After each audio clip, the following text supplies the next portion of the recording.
Hi guys, welcome to Santa Teresa, Costa Rica.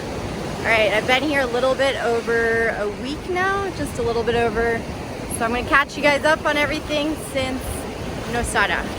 So after I talked to you guys last time, we were at the beach, had an awesome time surfing, and then went back to the hostel to get ready pretty much to head here. But because I was working all week, I didn't, get a chance to enjoy much of the surrounding areas of the hostel, or like whatever it had to offer, including the pools and the slack line. And that was my thing that I had to do like before leaving there. So anyways, I got to do the slack lines there, which was fun, and they have one going over the pool. So that was fun too, because if you fall off, you just fall in the water. But yeah, I didn't make it to the end on that one. I did on the other one, but we just needed to leave, so there wasn't time to like do that all day. But we ended up leaving Nosara kind of late, so we got to Santa Teresa late at night. And then last week, again, same like routine for the most part, working during the week and then surfing in the morning. So Yuli was here. He left, forget the day now. I think it was Wednesday, I want to say. So anyways, we hung out, surfed in the morning. Here I started using a shorter board, like a 7.6. So the waves have been really different here, although they've even been different like the past few days. So compared to Playa Hermosa and Nosara, they've been like a lot stronger and bigger, at least they were, but they close out more. They're just harder waves. They're more technical and like more advanced. So I've been catching them, but still doesn't beat my favorite spot, Guiones, because there you could just like ride the wave forever. It was so much fun. So I was doing that all week. And then Yuli left, and then my friend Kyle got back here. So we know each other from a long time ago. We basically met in Buenos Aires, but he's also like from Atlanta. We knew or met through a mutual friend. And then we've kind of seen each other like in San Diego and Atlanta and here and there. And he was the reason why initially too I thought of coming to Costa Rica, because he told me he had moved out here and it's like an awesome beach, hippie surf town, and to come visit, whatever. So he just came back from the States here, and then we basically hung out like over the weekend. So on Friday we went to this place called Kook's and just had some wings and a drink. And then everything's been closing down early again with COVID. Technically the curfew was 10, and then they changed it to 11, but no one was really like leaving the restaurants and bars open longer. It's kind of weird. Just in the end, it's like there's rules, but people don't really follow them, and it's kind of the way things are here. So afterwards, we're basically seeing if we could go anywhere to grab another drink or hang out. Everything was closed, nothing else was going on, so that was kind of it for the night. Friday, which was fine because I was tired anyways. And then Saturday was a really fun day. I surfed in the morning. I went in the other direction to where I'm walking now. There's this club bar thing called Lora. So I went past that way where there's some volleyball courts and surfed over there, which was just different to try. And then came back, hung out at the pool for a little while. And then later on, Kyle pretty much like showed me around. So he has a little motorbike here. Here you need transportation because, not that it's a huge town, but it's like big enough when you're walking everywhere. So a lot of people have motorbikes or ATVs. So he took me to the tide pools, kind of similar to where I am right now. You can see a little bit, but it was really awesome. We went farther down to this area called Mal Pais, where there's tide pools, and then it's different than the ones in San Diego though, because you end up with all these little like pools of water, kind of like hot tubs that are natural. Let me see if I can show you a little bit maybe.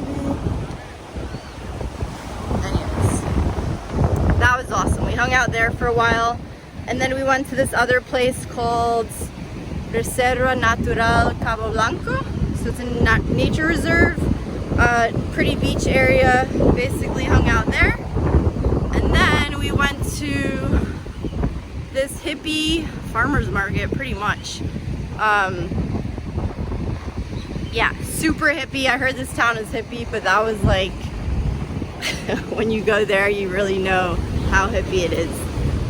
Again, not locals, foreigners selling stuff, but like good stuff, and then, you know, fresh, organic, vegan, all that kind of stuff. So it's cool to check out and got some stuff. That was Saturday, pretty much. Then we watched the sunset there, and then later, like had dinner at Selina, and then we were again like trying to figure out what was going on afterwards, because the way things have been working here, at least with the COVID, everything shuts down early, but then people kind of just, there's always something going on after. So people kind of figure out like who's doing what gathering there is or whatever, and people relocate. So the rest of the evening we're kind of figuring out like what was going on, and eventually ended up at someone's house, and then that was kind of closing down, and then went to someone else's house. Anyways, it's kind of like how things are here. It's very word of mouth. And then Sunday was pretty chill.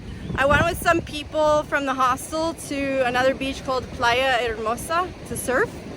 You got to drive there, it's a little bit farther away, so luckily I was able to find some people at the hostel that were down to surf with me. So we went there, surfed, that was fun. The waves were smaller and like not crushing you as much and closing out, so that was cool. Came back and chilled most of the rest of the day. Did a little bit of yoga on the beach, and then later we went out to dinner at this Argentinian restaurant, which was really good, and they were playing reggae music, which was really good. Food was really good, steak. Anyways, it was awesome. So that was Sunday.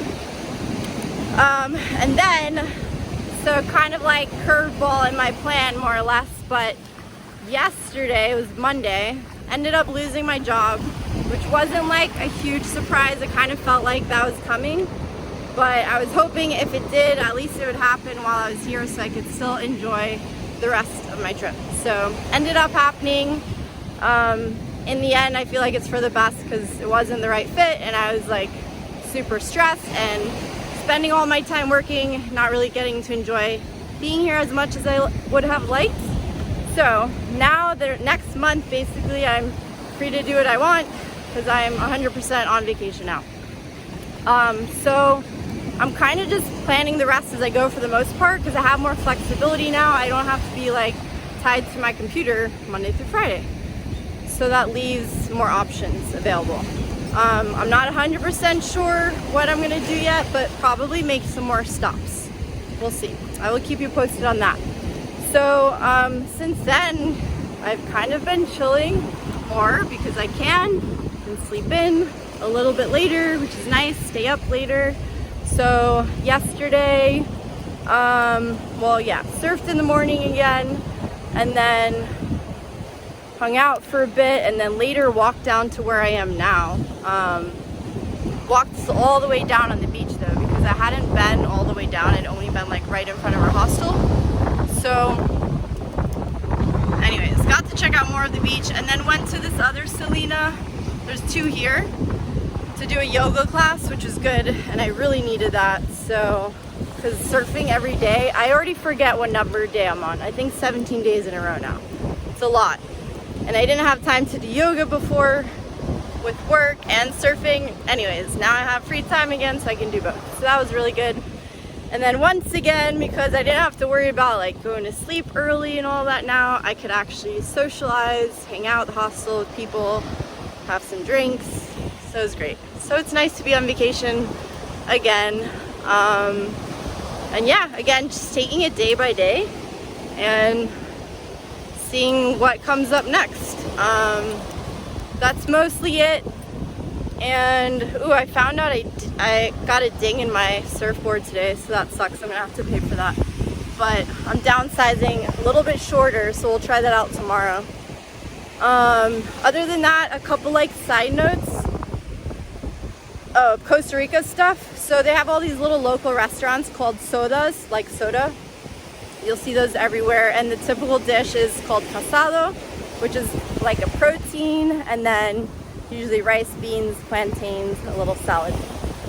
Other Costa Rican things, people say mai a lot, which is like dude, man. You know, Mexican would be way, or Spanish would be tío, tía. So that's the Costa Rican version of that.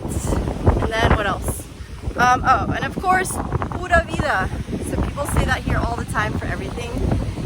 It's just like, again, like, all is well, life is good, good vibes, blah, blah, blah. They say that all the time here. So you'll know that if you ever come here. And I think that's it. So I'm going to give you a little bit of the view now of the beach, and then I will say goodbye. So this is Santa Teresa. Some little homes there and hammocks.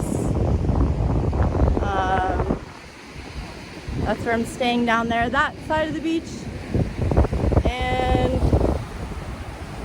here's the rest. It's really pretty. Like, everywhere here is really pretty. But anyways. Alright, that's it for now. I'll catch up with you guys. I don't know when, but I'll probably have more to catch you up on now because I'll be doing more. So that's fun and exciting. Alright, talk to you guys soon. Bye.